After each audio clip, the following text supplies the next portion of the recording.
Hello, I'm Bill Maher, and I'm here today to talk to you about our environment. I'm worried about it because slowly but surely, we're destroying it. The air we breathe and the water we drink are becoming polluted. The soil we use to grow our food is being poisoned with and as a result, the plants and animals are slowly dying off. Crimes against the environment are increasing. We've got to do something about it. And as law enforcement officers, it is your responsibility to see that we do. Interpol, the International Criminal Police Organization, which represents police officers around the world, has identified a global need to address environmental crime, recognize the safety issues associated with these crimes, and initiate the appropriate investigative responses to solve them. The purpose of this program is to illuminate the work of Interpol in this area of enforcement, and to introduce you to some of the techniques and procedures that are being used throughout the world to fight environmental crime. But before we get to all that, let's hear first from Mr. Rаймонд Кендал, the Secretary General of Interpol. Hello, I'm Rаймонд Кендал, the Secretary General of Interpol. Today, police officers face many challenges in the battle against crime. Our countries are different and diverse, but environmental crime is a challenge which is common to us all. It is a significant and increasing problem which requires recognition and effective response. We have an obligation to protect the health and safety of the citizens of all our communities. Every day, toxic poisons are released into the air we breathe and discharged into our waterways. Quick profits are used as excuses for disposing of hazardous waste in an irresponsible manner. The effects can be catastrophic. Increased cancer rates, birth defects, damage to personal property and animals whose habitats are destroyed. Companies and individuals try to gain economic advantage over competitors who comply with environmental laws. Everyone has a right to a clean, safe environment in which to live and raise a family. It is our responsibility as law enforcement officers to ensure that these rights can be enjoyed by all. We must be aware of environmental crime, recognize potential violations, and be able to respond appropriately. Environmental crimes are often complicated and may require the assistance of other governmental agencies who specialize in environmental matters. As law enforcement officers in the field, you are the first line of defense. You are in the most appropriate position to observe and recognize these violations as you go about your normal duties. Protecting the public from environmental crime can be dangerous. Education and training is necessary in order to be able to protect our communities and ourselves. This Interpol training program and video will demonstrate the most common environmental violations you are likely to encounter. It will show you how to recognize environmental crime and how to make an initial response whilst ensuring the safety of yourselves and others. You will then be better able to respond appropriately to the environmental challenges which confront your community.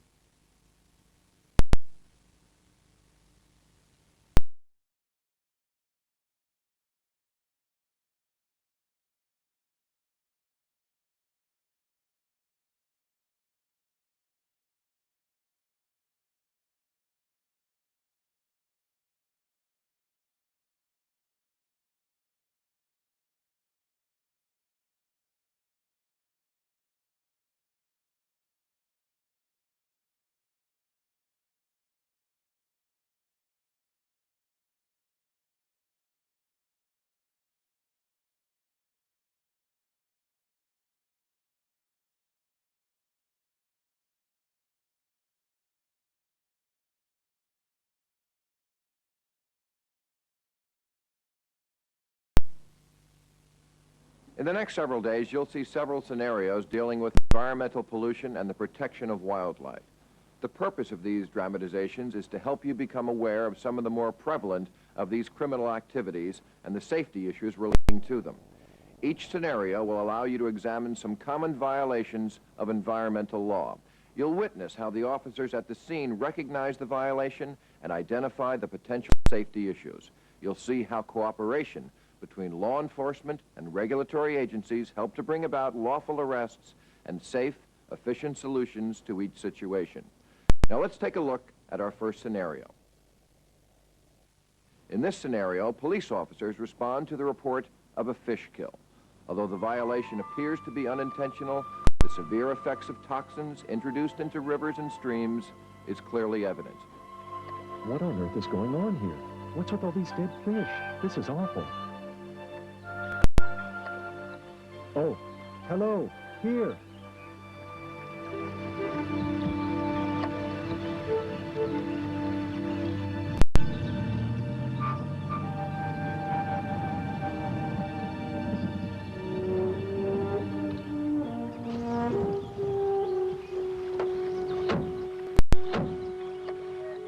Good afternoon. Is there a problem here? Well, yes. I'm riding my bike here along the river, and all of a sudden I noticed all these dead fish floating around. See for yourself. Could you check it out? Something must be wrong. Yes. First, let me get your name, address, and date of birth. We'll need it for the witness interview. Name? My name's Muller. First name Michael.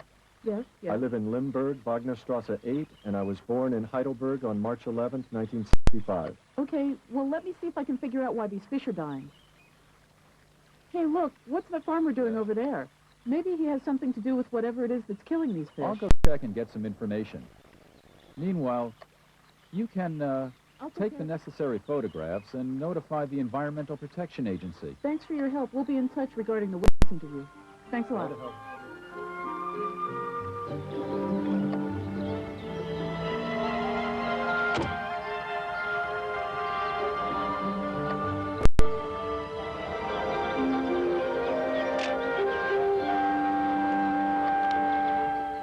Hello, officer.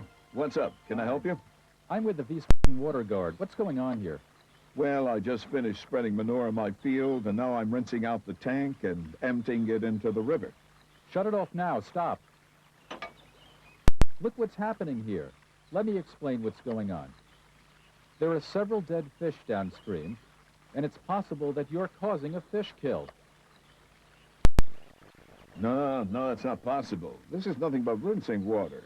Out there in the field is where I spread all the manure. That'll certainly be investigated more thoroughly later.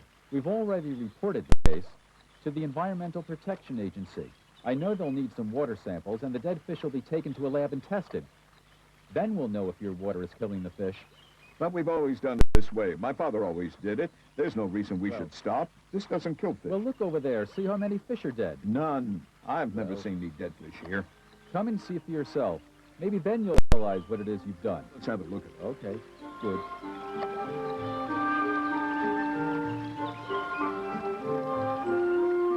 See? Right here. Good God, they're all over the place. I can't believe it. I swear nothing like this has ever worked. This incident was obviously a result of human error, but that doesn't make it any less hazardous. Effective law enforcement can help keep these unintentional crimes to a minimum, but the best way to prevent them is to educate the public. If well-meaning citizens come to understand the impact their actions have on the environment, they will be more careful to abide by the law.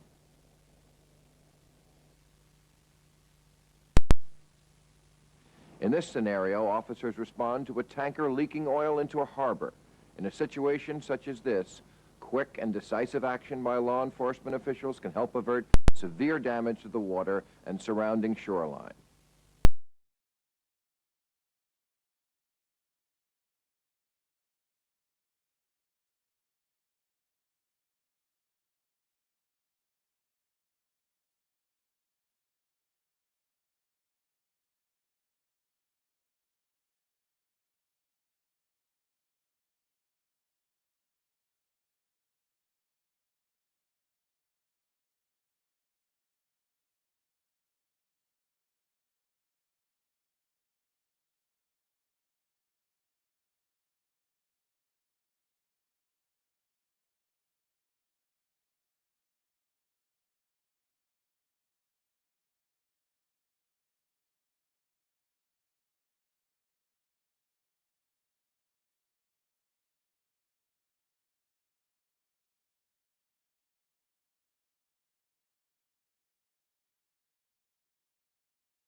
Because law enforcement officers respond quickly and move decisively to contain the leaking oil, they were able to minimize the damage to the harbor and surrounding areas.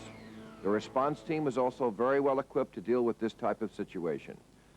Unfortunately, not all agencies are as well equipped, and that is why emergency plans utilizing resources from other agencies, and in some cases other countries, should be in place to deal with situations such as this. The goal here is to utilize every resource at your disposal to minimize the damage.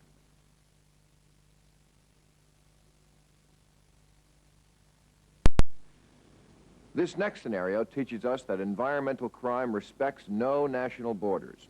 It is truly a crime of international scope and proportions, one that demands communication and cooperation between all involved law enforcement agencies, no matter what country they hail from.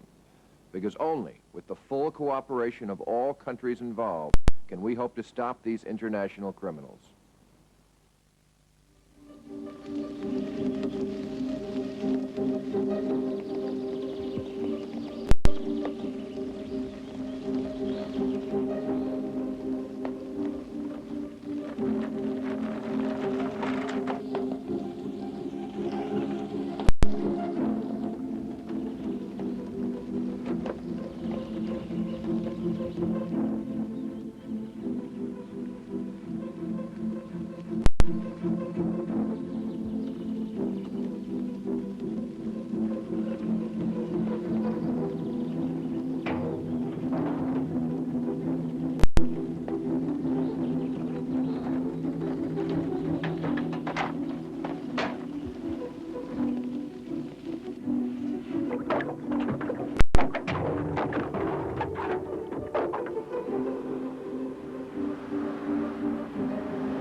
State Police. Ilse Lordo speaking. Good morning. State Trooper reporting in, please. Yes? Beyond Arendonk? At the Vevers farm. It's a red truck with Dutch license plates. Thank you. I'll send out a squad car. Goodbye now. Intervention team to turnout squad, over. This is Turnout Squad, over. Please proceed to Arendonk, the Vevers farm. Be on the lookout for a red truck with Dutch license plates. Over. Instructions understood. Proceeding there now, over.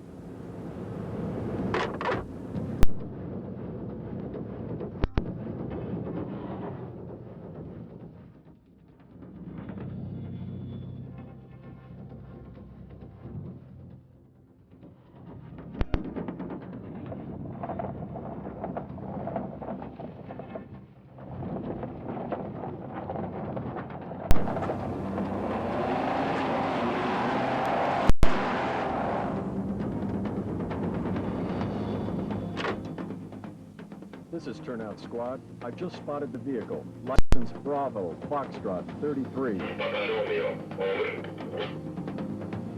Roger, turnout squad out.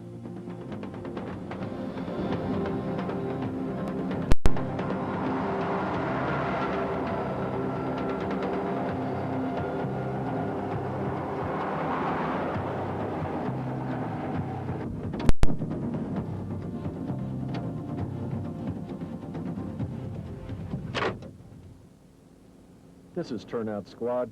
We've crossed the Dutch border. We'll have to abandon pursuit. Please notify the Dutch authorities and inform them of the vehicle in question. Okay, turnout squad. Roger out.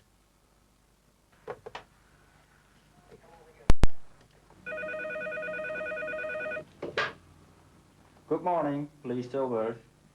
Good morning. This is Ilse Lordo of the State Police in Turnout.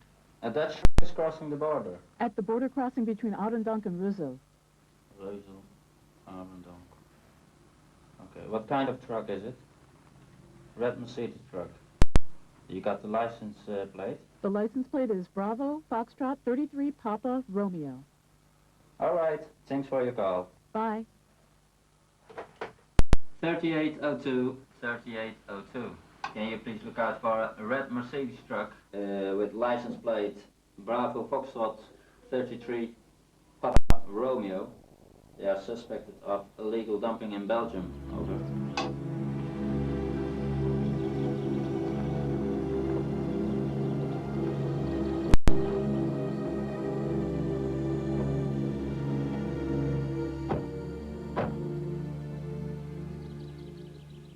Hello, sir. How are you doing? Hello. I knew it. There was a truck full of toxic waste barrels here. I don't know for sure if they're contaminated. I can't tell what's in there. It could be anything. Maybe even some kind of poison. And what kind of a truck was it? It was just an ordinary red dump truck. Came down this same road here. We need to find out what kind of waste this is. We can call someone out. Turnout squad calling intervention team Zone N. Could you please contact the Flemish Public Office for waste products?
As you've seen in this last dramatization, communication and cooperation between nations is absolutely vital to the success of any multinational environmental law enforcement operation.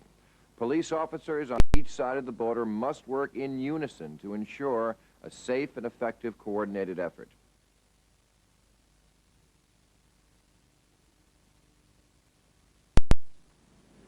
This next clip isn't really a scenario at all. There are no actors, no props, and no dramatizations. It's straight documentary camera work. But, as you will see, the message is powerful and demands immediate attention.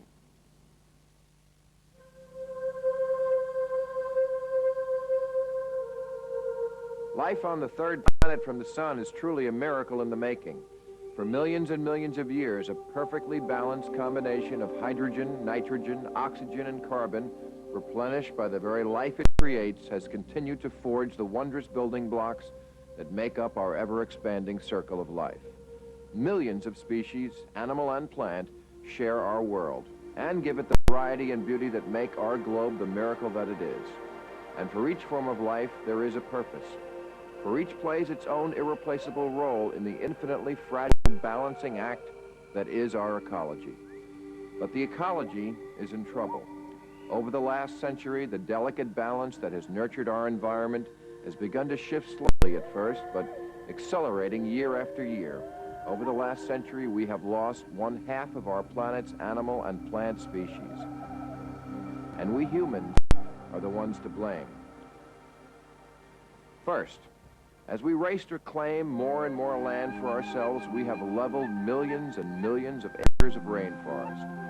The future consequences of this can only be theorized, but the fact is, as we reduce the size of our rainforests, we not only take away the natural habitat of thousands of animal and plant species, but we also eliminate our only defense against global warming, which scientists say will have more devastating effects for all Earth's creatures, including ourselves. This first assault on our environment is further amplified by a much more sinister incentive. Poaching and the illegal trade of endangered species for profit is systematically eliminating some of the world's most exotic and unique animals. With blatant disregard for local and national laws, poachers are capturing and killing endangered species and selling them or their byproducts to anyone who will buy them. And there are plenty of buyers. Annually, the trade in wild plants and animals exceeds $6 billion. But the tragedy of these criminal acts shouldn't really be quantified in dollars. The real tragedy should be measured in the precious lives that are destroyed and the number of species that are hunted into extinction every year. That number is staggering. Because of human intervention, one animal or plant species becomes extinct every hour. That's 24 species a day, over 8,000 per year. It's obvious that something must be done. And something is being done. Governments throughout the world are beginning to recognize the crisis, and national laws banning and restricting wildlife trade have been enacted and are being enforced. In addition, the United Nations Convention on International Trade in Endangered Species, better known as CITES, establishes standards to regulate the commercial export of wildlife across national boundaries. Established in 1975, CITES lays the foundation for international cooperation in the regulation of wildlife trade. All nations that are party to CITES are obliged to apply the standards it has developed and take sanctions against any violations. And here is where Interpol does its part. Working closely with CITES, Interpol's working group on wildlife crime not only examines methods and trends in the illegal trade of wildlife, but also facilitates the exchange of information on criminal activity between all member law enforcement agencies. It is in this way that the nations of the world are working together to stop the illegal trade of endangered species. And it must be stopped. Nature has spent millions of years creating the miracle of our ecology. If we continue down the path we are now traveling, we will destroy it quicker than we realize. Extinction is the final tragedy for any species of life. Once that occurs, nothing can be done about it. We won't be able to undo our mistakes after the fact. The time to act is now.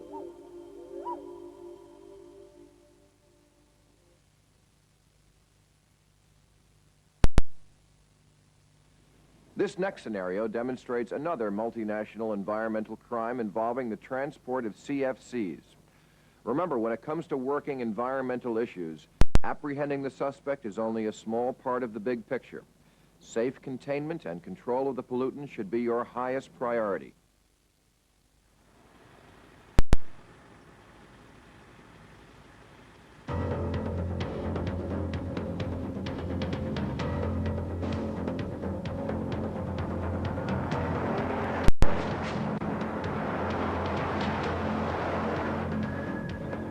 Canada Customs to RCMP, white Q van Missouri plates just ran the port. License plate 4, P. Paul 617 B. Boy.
Good afternoon, officer. Good afternoon, sir.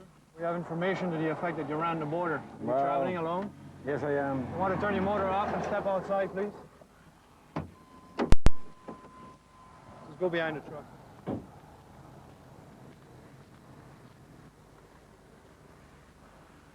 Sir, can I see your driver's license, registration, and anything? Yes, sir. This is my manifest, driver's license. Where are you heading, Mr. Thompson? I'm heading down the road to drop off a load of industrial parts. I have information to the effect that you jumped the border. Well, yes, I did. I was told to do it. What are you carrying in your truck? I'm not sure, sir. I didn't load it this morning, but when I was around the vehicle, I heard some of the employees mention compressed gas, canisters. I'm not sure. Let me call Environment Canada. They will send inspectors to this location. Will you let me have a look in that truck? You mean to say now? No, not right now. For our own safety, I think we'll walk back to the police cruiser. We'll wait for the environment officials to come and inspect the vehicle. Whatever. Okay, let's go with me. XJD31, car 215. Can you call Environment Canada and tell them to send inspectors to this location, please?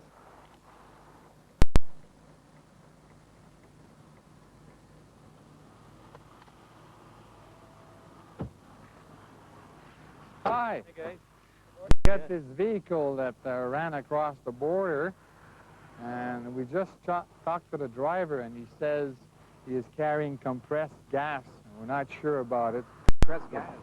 Yeah, I think you guys should be checking this out. This is his manifest here, and these are the keys of his vehicle. He already gave us permission to look inside the back. So where did this guy run the border? Just down at Well, just down here at Prescott.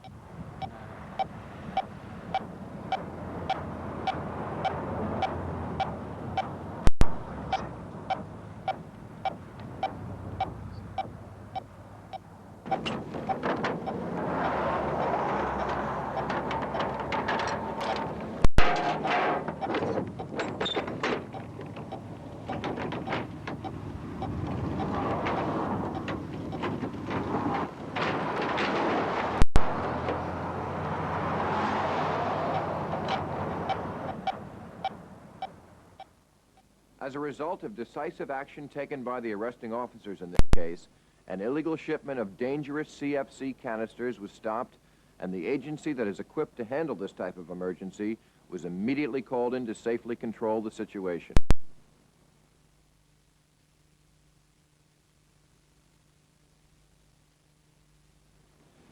In this scenario, an officer responds to a citizen's complaint of vandalism on his vehicle. However, as we will see, the true cause of the damage, as yet to be discovered, is something even more sinister than thoughtless vandals. By being observant and thorough, our officer uncovers the real danger.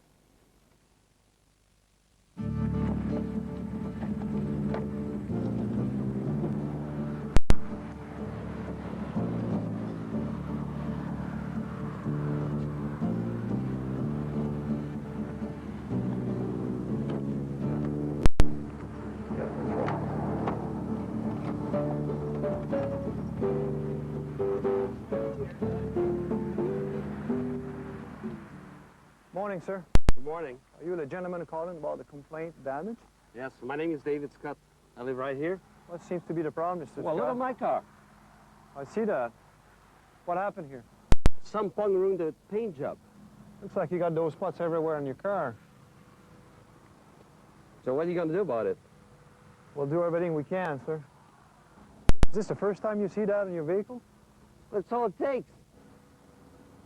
Looking around here, I see you got some of that stuff on the other car as well. Well, even more reason to find out who did it. We'll find out, sir. Even the house got some on the brick. Did you see that? No. Even the neighbor's house got some, too. Seems to me, sir, this is not the work of vandals. What will you call that?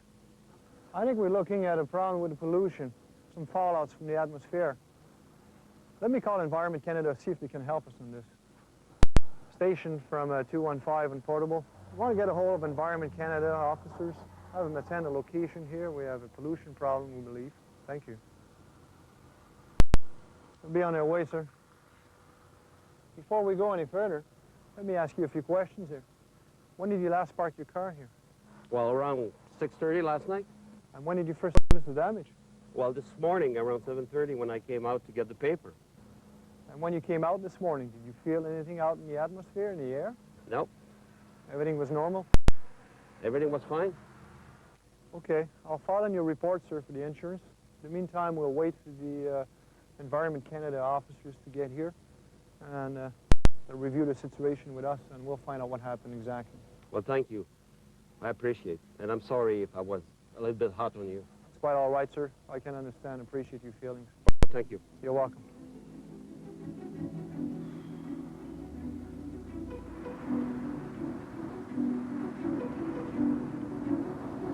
EC1 is 10-7.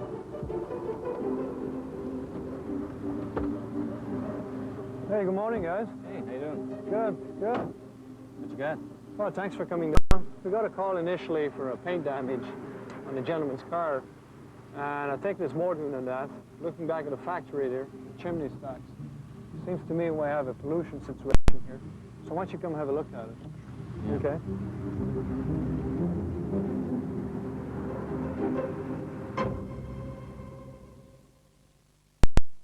In this situation, our officer conducted a visual surveillance of the area which led him to the correct conclusion that this was not a case of vandalism, but rather an environmental crime in the making. Once the officer made his determination, the proper agency was called in to collect samples and conduct an investigation to prove the link between the damage and the air pollution caused by the nearby factory.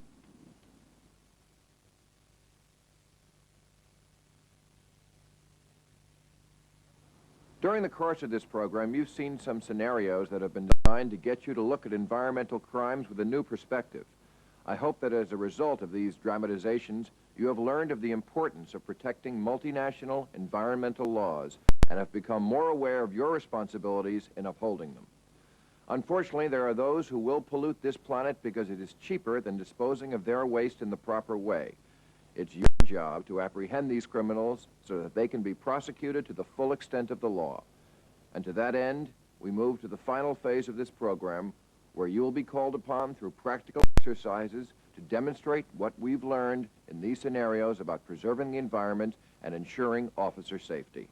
Your instructor will now present some more scenarios depicting environmental crimes. You will then be brought to the crime scene to perform your own investigation. So let's move on to the first situation. In this scenario, two police officers investigate the origin of smoke, which is causing a traffic hazard. Watch closely and see if you can identify potential officer safety issues that could be harmful. Observe and identify all possible environmental crimes that you see at the site.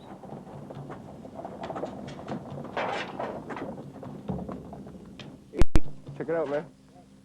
What they doing here?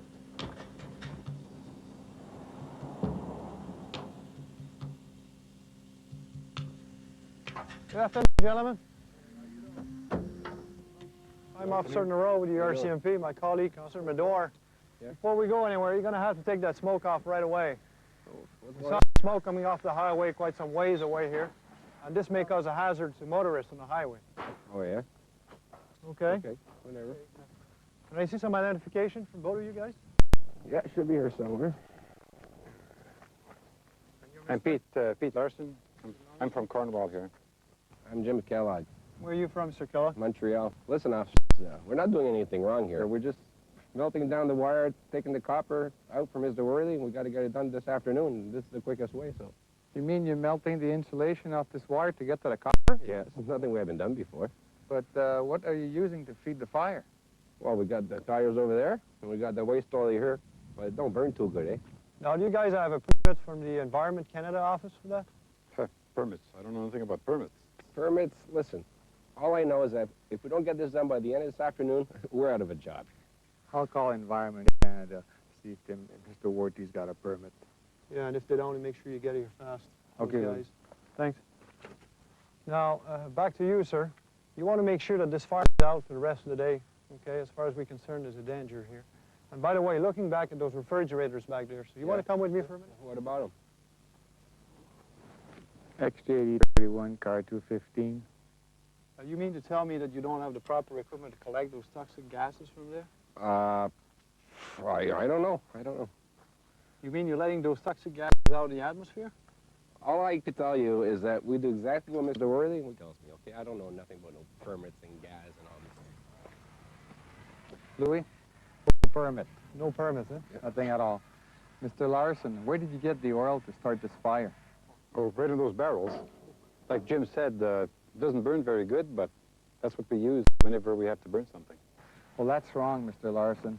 This oil has to be disposed of properly. You just can't burn it like this. The smoke will create pollution. I didn't know there was anything wrong in burning oil. How often you do this around here? Twice Twice a month, whenever we need to, I guess. Mr. Worthy knows about this? He's our boss. Well, where is he right now? Well, he's in town. He's supposed to check back on us this afternoon to see if we did the job. Well, I think we'll just all relax for an hour and wait for Mr. Worthy. The Environment Canada team is on his way. Let's go back to the car and discuss more about what you guys are doing up here. I'll do anything. Okay, I'll go check them out, JC. Okay. Well, let's see what they say. Hey guys, how are you doing? Hey, not bad. How are you? Hey, good. Louis Rowe, our CMP. Thanks for coming down. Sorry. Good, good. Yourself? Listen, guys, I've got to show you those people back here. They were making some fire back there. We believe there's something toxic waste out of it, so we thought we'd give you a call so you can come and look at it. You want to come and look at those things? Sure. Thanks for calling. Yeah, you're welcome. You guys came from Ottawa? The officers in this situation were very quick to respond, but in their haste, they parked their vehicle too close and downwind of some smoke, thus creating potential health problems for themselves. Do you see any other mistakes?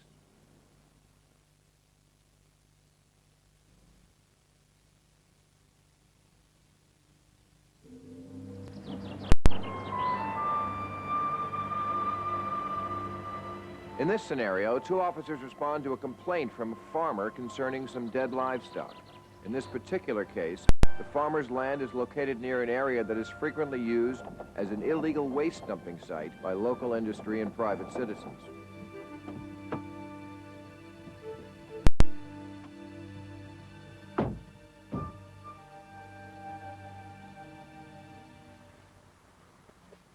Good afternoon, sir. Are you Mr. Wanamaker? Yes, it's me.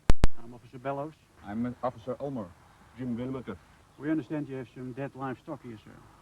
Yes, I have a dead calf. I put it over there, there's the shed. It was fine yesterday. I caught it out last night in the middle near the ditch. I saw it drinking some water and now she's dead. Can we have a look at the ditch, sir? Oh yes, it's only a short walk if you want to. Okay.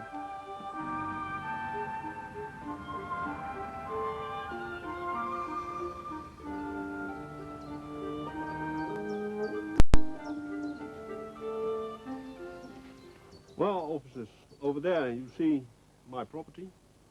There's the ditch. And here you see the dumping site with all those barrels. Mr. Wanamaker, I heard you say some people were dumping here lately. Is there anything or any time specifically you can remember?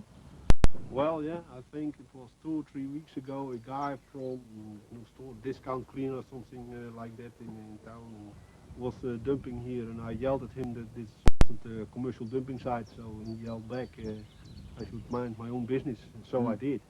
I heard you say discount cleaners. How many times have you seen those guys here? Well, I think 2 or 3 times. Well, you've seen enough. Why don't we head on back? Okay. Okay.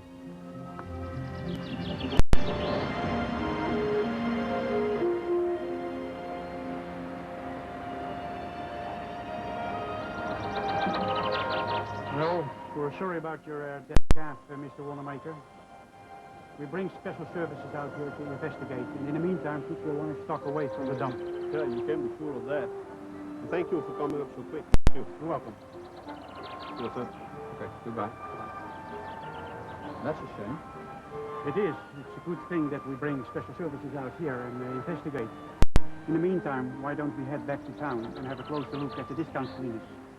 I was thinking the same, partner.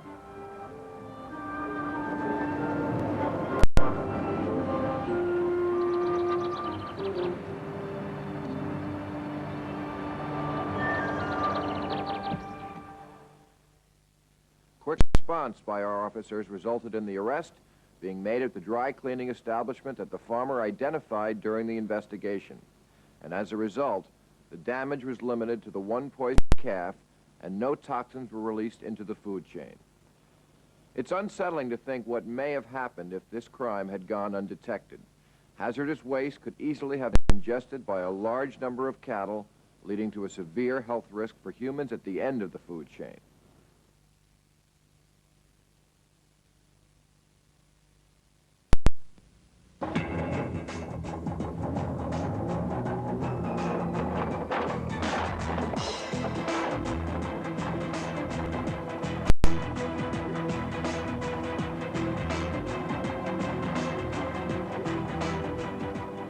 In this scenario, officers respond to a discharge of an unknown substance into the river. As you'll see, the officers immediately identify the environmental hazard and take decisive steps to contain it. In addition, efficient communication and coordination between agencies resulted in the dispatch of the appropriate trained personnel and equipment necessary to minimize the problem.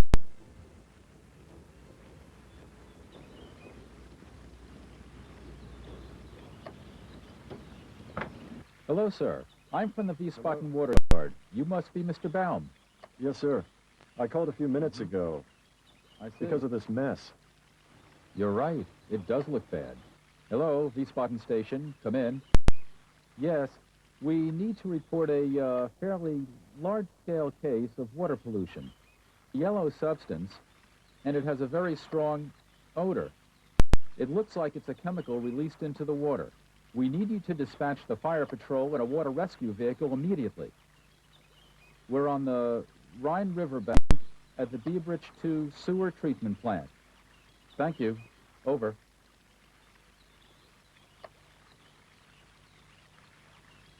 When did you notice the pollution? I would say about 15 minutes ago. It's good you called. I hope the fire patrol can minimize the damage somehow. This is a terrible mess. You're right, I agree with you. If you don't mind, Mr. Baum, I'd like to get some personal information. What is your first name? My first name is Andreas. And when were you born? I was born August 14, 1966. Where? Here in Wiesbaden. And where do you live? My address is Wiesbaden, Loreley Strasse 5. Okay. That's good. In Wiesbaden. Okay. Thanks for the tip, Mr. Baum. I'm sure our investigation will lead to whoever it is that did this. We'll be in touch again later for a witness interview. We appreciate all of your help. Okay. Good. Goodbye. See you later.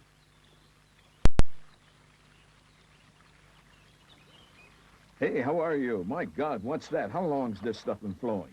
We first received the call about 20 minutes ago from a Mr. Baum. Do you have any idea what it could be? No, unfortunately not. We really don't. But look how far it's spread already. It goes from one side to the other. Hello, Section 1. Please prepare a boom immediately. We'll put around the contaminant in the water, yeah? We'll start right away, okay? We need to start it right here. Through here. Further. Yes, okay. Throw it over now. Well done. Yes, perfect. Okay, make sure it goes deep in the water. Okay, you're doing fine. Right, now tie it off.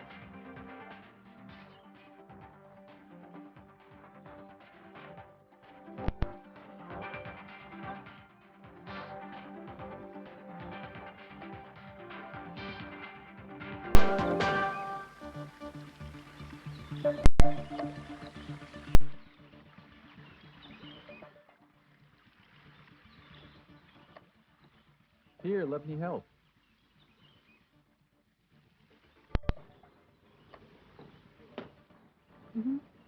right, let's start doing our job. First, I'll measure the gas concentration.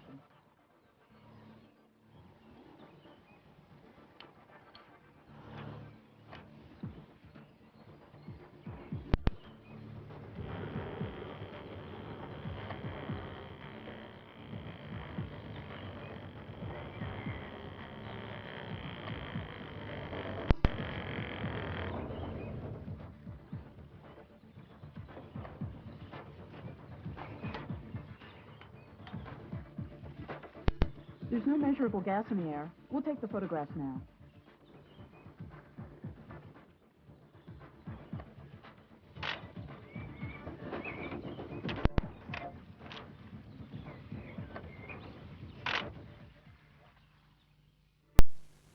The first and immediate issue is to contain the impact of the environmental incident. Once it is fully contained, go about collecting the evidence that you will need for your investigation. And remember, safety is the #1 priority. Make sure all safety guidelines are followed very closely. Now, in order to ensure efficient communication and cooperation between agencies during an emergency, it's important to establish rapport before the emergency occurs. In that spirit, get to know all the response personnel from all environmental agencies and establish procedures to follow in the event of an emergency. Remember, the procedures followed in the scenario you have just witnessed may be different than the procedures from another country. How would this incident be handled in your country?